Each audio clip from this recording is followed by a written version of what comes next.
जय हिंद. नमस्ते विद्यार्थी आणि प्राध्यापक मित्रांनो.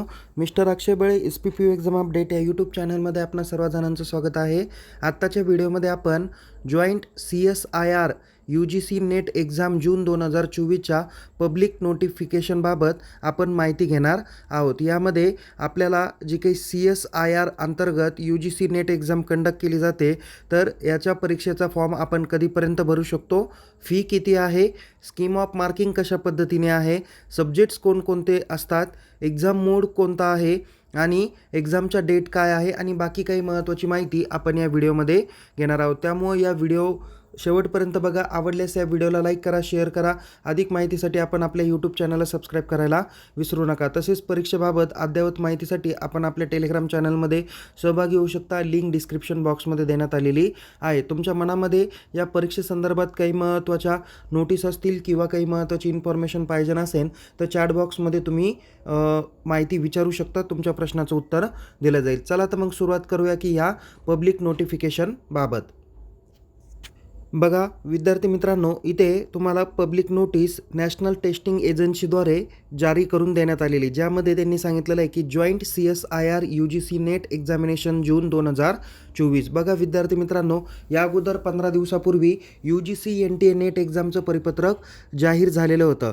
बट जे विद्यार्थी केमिकल सायन्स, अर्थ, नंतर atmosphere, ocean and planetary science, तसेच लाईफ सायन्स, मॅथमॅटिकल सायन्स आणि फिजिकल सायन्स या 5 विषयातले जे महत्त्वाचे विद्यार्थी आहे किंवा हे महत्त्वाचे 5 विषय आहे, ह्या परीक्षा देणाऱ्या विद्यार्थ्यांना UGC नेट एक्झाम देण्यासाठी CSIR थ्रू परीक्षा द्यावी लागते. त्याकरता त्याचे परीक्षेचे जे काही फॉर्म्स होते ते सुरू झालेले नव्हते, पण आज दिनांक 1 मे 2024 पासून हे फॉर्म सुरू झालेले आहे. तर बघा, तसेच या फॅकल्टीचे जे काही विद्यार्थी आहे किंवा PGला ज्या विद्यार्थ्यांचा chemical science, physical science, mathematical science, life science, अर्थ आणि हे बाकीचे विषय असतील, तर या विद्यार्थ्यांना जर का शैक्षणिक वर्ष 24-25मध्ये नेट एक्झाम द्यायची असेल, जर त्यांना PhDला ॲडमिशन घ्यायचं असेल तरी देखील त्यांना ही एक्झाम देणं अनिवार्य असणार आहे. यामध्ये 3 कॅटेगरी असतात. नंबर 1 जी काही पहिली कॅटेगरी आहे तर ती आहे की तुमची JRF अवॉर्डेड टू JRF म्हणजे ज्युनियर रिसर्च फेलोशिप. दुसरी असते असिस्टंट प्रोफेसर आणि तिसरी आत्ताची जी कॅटेगरी आहे ती आहे PhD. ओके, काही जण फक्त PhD करण्यासाठी त्यांना आता अनिवार्य अशी ही एक्झाम आहे. कॅटेगरी 1मधले जे काही लोक आहेत तर ते JRF पण देऊ शकता, ते असिस्टंट प्रोफेसर पण होऊ शकतात आणि ते PhDला ॲडमिशन पण घेऊ शकता. कॅटेगरी 2मधले जे विद्यार्थी आहे ते फक्त असिस्टंट प्रोफेसर आणि PhDसाठी अप्लाय करू शकतात. तर कॅटेगरी 3चे जे काही स्टुडंट्स आहे ते फक्त PhDला अवॉर्ड करू शकता. तर हे ॲप्लिकेशन जे काही आहे तर हे दिनांक 1 मे 2024 ते 21 मे 2024पर्यंत असणार आहे. तुम्ही जी काही लास्ट डेट ऑफ फी आहे ती तुम्ही 23 मे 2024पर्यंत रात्री 11:50 पेड करू शकता. तर तुमची एक्झाम फॉर्ममध्ये काही करेक्शन करायचं असेल तर ते 25 ते 27 मे 2024 दरम्यान करू शकता. याची परीक्षा जी काही होणार आहे ती 25 तारीख, 26 तारीख आणि 27 जून 2024 रोजी ऑनलाईन पद्धतीने घेतली जाणार आहे. म्हणजे याचा मोड ऑफ एक्झामिनेशन जो काही असणार आहे तो कम्प्युटर बेस्ड टेस्ट असणार आहे. म्हणजे तुम्हाला प्रत्यक्ष परीक्षा केंद्रावर जाऊन परीक्षा तिथे कम्प्युटरवर PCवर द्यावी लागणार आहे. त्यानंतर ड्युरेशन ऑफ एक्झामिनेशन जो काही असणार आहे तो 3 तासाचा असणार आहे विदाऊट एनी ब्रेक. ओके, 180 मिनिटाचा हा पेपर असणार आहे. तुमचे जे काही पेपरचा पॅटर्न असतो तो तुमचा MCQ बेस असतो, म्हणजे ऑब्जेक्टिव्ह टाईप क्वेश्चन्स असतात. परीक्षेचं जे काही स्वरूप असतं ते हिंदी आणि इंग्लिश अशा स्वरूपात असतं. आणि याचे जे काही विषय आहे ते मी मगाशीच तुम्हाला सांगितले, केमिकल सायन्स, अर्थ, नंतर atmospheric, than ocean and planetary science, than तिसरा सब्जेक्ट आहे लाईफ सायन्स, चौथा आहे मॅथमॅटिकल सायन्स आणि 5वा आहे फिजिकल सायन्स. सो या पद्धतीने महत्त्वाची माहिती या ठिकाणी दिलेली आहे. आता आपण फीज आणि बाकीचे डिटेल्स बघणार आहोत. बघा, या ठिकाणी तुमची जी काही फी आहे ती ओपन किंवा जनरल कॅटेगरीचे जे विद्यार्थी आहेत त्यांच्यासाठी 1150 रुपये आहे. तर OBC किंवा नॉन क्रिमिनल किंवा SBC कॅटेगरीचे जे काही स्टुडंट्स आहे, EWHचे स्टुडंट्स आहे, त्यांना 600 रुपये फी आहे.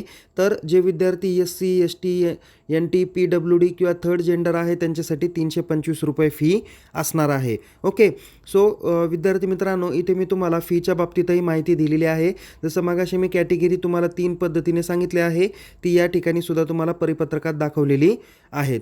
त्यानंतर आणखीन काही महत्त्वाच्या माहितीकडे आपण या ठिकाणी वळणार आहोत.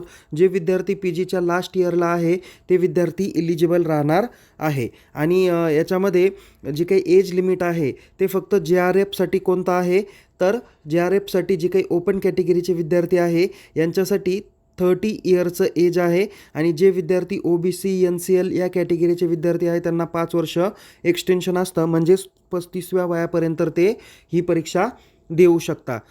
असिस्टंट प्रोफेसरसाठी कोणत्याही पद्धतीचं एज लिमिट नाही आहे, तर PhDसाठी देखील कोणत्याही पद्धतीचं एज लिमिट नाही आहे. तुमचे नंबर ऑफ पॅटर्न किंवा पॅटर्न ऑफ एक्झामिनेशन कशा पद्धतीने असणार आहे, क्वेश्चन पेपरचा पॅटर्न कशा पद्धतीने असणार आहे आणि निगेटिव्ह मार्किंग सिस्टीम या क्वेश्चन पेपरसाठी असते, हे कृपया लक्षात घ्या. ओके.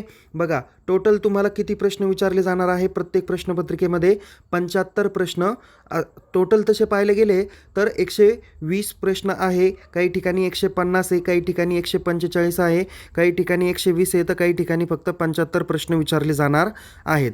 त्यापैकी तुम्हाला किती अटेम्प्ट करायचे आहेत ते सब्जेक्ट वाईज वेगवेगळं दिलेलं आहे. जसं की केमिकल सायन्सचे विद्यार्थी असतील तर टोटल क्वेश्चन्स 120 विचारले जातील, त्यापैकी फक्त तुम्हाला 75 क्वेश्चन्स अटेम्प्ट करायचे आहे.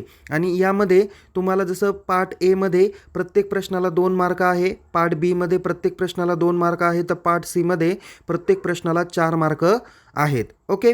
सो या पद्धतीने तुम्हाला प्रश्न आहेत आणि निगेटिव्ह मार्किंग पण दाखवलेले आहे. जसं पार्ट एमध्ये तुम्हाला 0.5 निगेटिव्ह मार्किंग आहे, पार्ट बीमध्ये पण 0.5 आहे, तर पार्ट सीमध्ये एक प्रश्न चुकला तर 1 मार्क कट होणार आहे. इथे तुम्हाला निगेटिव्ह मार्किंगची पूर्णपणे माहिती दिलेली आहेत. म्हणजे तुम्हाला टोटल जी काही प्रश्नपत्रिका असणार आहे, क्वेश्चन चं स्वरूप वेगवेगळे असणार आहे किंवा नंबर ऑफ क्वेश्चन्स प्रत्येकाचे वेगवेगळे असणार आहे, पण मार्क्स हे तुमचे 200 असणार आहे. ओके. आणि याच्यामध्ये बघा, त्यांनी सांगितलेलं आहे की पार्ट एमध्ये तुम्हाला 15 प्रश्न, पार्ट बीमध्ये 35 प्रश्न, पार्ट सीमध्ये 25 प्रश्न तुम्हाला रिस्पेक्टिव्हली सॉल्व करायचे आहे. जरी तुम्हाला नंबर ऑफ क्वेश्चन्स 20 विचारले तर सुरुवातीचे जे काही 15 प्रश्न असतील तेच गृहीत धरले जातील पेपर पार्ट फर्स्टसाठी.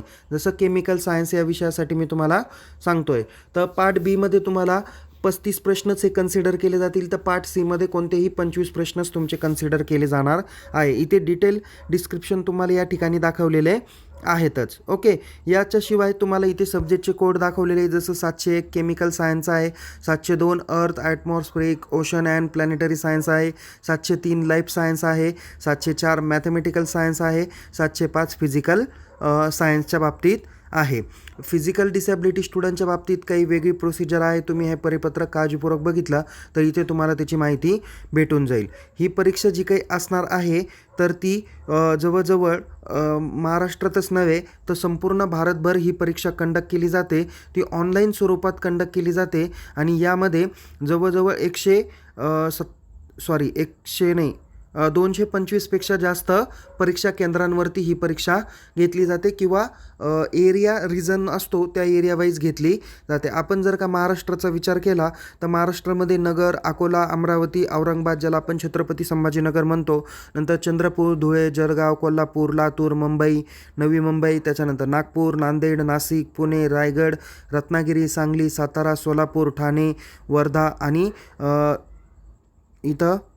वर्धा यापर्यंत परीक्षा कंडक्ट केली जाते. ओके. सो विद्यार्थी मित्रांनो, तुम्हाला परीक्षा सेंटर योग्य त्या पद्धतीने सिलेक्ट करायचे आहेत. बाकीचे सर्टिफिकेट आणि सर्व फॉर्मॅट या ठिकाणी दाखवलेला आहे. क्वेश्चन्स तुम्हाला या पद्धतीने दिसून येणार आहे.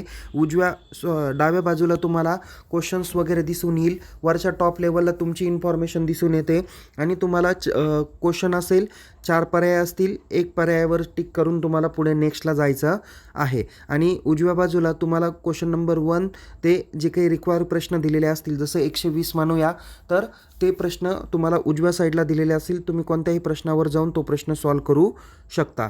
ओके. त्यानंतर इथे तुम्हाला कशा पद्धतीने परीक्षा फॉर्म भरायचा आहे त्याची गाईडलाईन्स दिलेली आहे.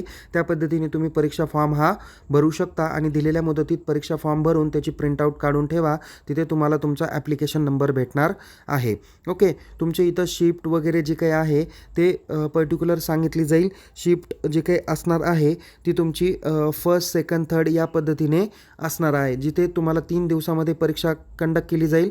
जिथे तुम्हाला जस्ट सांगितलं जाईल की 25 तारीख, 26 तारीख आणि 27 तारीख अशा 3 दिवसामध्ये ही परीक्षा कंडक्ट केली जाणार आहे.